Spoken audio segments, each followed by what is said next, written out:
জুলাই গণ অভ্যুত্থানের নেতারা গোহারা হারলেন বাংলাদেশে। লাগাতার মোদী ও ভারত বিরোধী মন্তব্য, তাতেও কাজ হলো না। দেশের সংস্কারের জন্য এত বার্তা দিয়েও শেষমেশ এমন হার সত্যিই লজ্জার।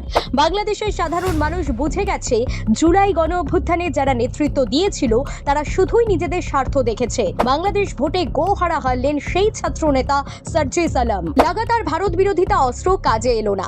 ভারতের প্রধানমন্ত্রী নরেন্দ্র মোদীকে হুমকি, বিরোধী মন্তব্যের পরও বাংলাদেশ ভোটে জিততে পারলেন না ছাত্রনেতা সার্জিস আলম। নিজের কেন্দ্র পঞ্চগড় এক আসনে গোহারা হারলেন তিনি।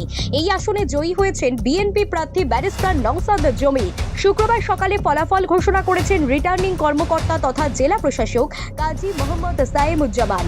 যদিও এই ফলাফল মেনে নিয়েছেন ছাত্রনেতা, সৌজন্য মেনে নিয়ে জয়ী প্রার্থীকে অভিনন্দন বার্তাও পাঠিয়েছিলেন তিনি। এবারের ভোটে জামাতের সঙ্গে জোট বেঁধে লড়াই করেছে জুলাই আন্দোলন থেকে উঠে আসা ছাত্রদের দল এনসিপি। তাদের প্রার্থীরা মোটের ওপর ভালো ফল করলেও সার্জিসের হারে প্রমাণ হয় তার আগাগোড়া ভারত বিরোধী মনোভাব অন্তত জনসমর্থন টানতে পারেনি।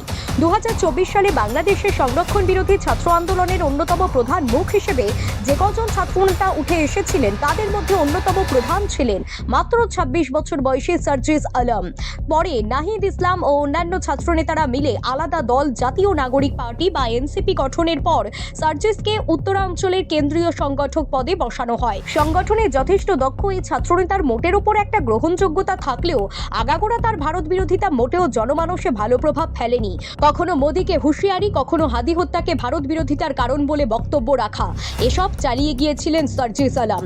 এমনকি ভোটের দিনও তিনি হুঁশিয়ারি দিয়েছিলেন কোনো গন্ডগোল হলে ভোটের ফলাফল মানবেন না। তবে সার্জিসের এসব কৌশল ভোট বাক্সে ব্যর্থ হয়েছে। নির্বাচনী ফল প্রকাশের পরই তা স্পষ্ট হয়ে গেল। তবে সার্জিস নিজের পরাজয় স্বীকার করে বিজয়ী প্রার্থীকে শুভেচ্ছা জানিয়েছেন। পাশাপাশি এও স্বীকার করেছেন যে ভোট ভালোভাবেই হয়েছে এবং তার জন্য বাংলাদেশের জনগণ ও আয়োজকদের ধন্যবাদ জানিয়েছেন Sarjis Alam. Bureau report, talk to time.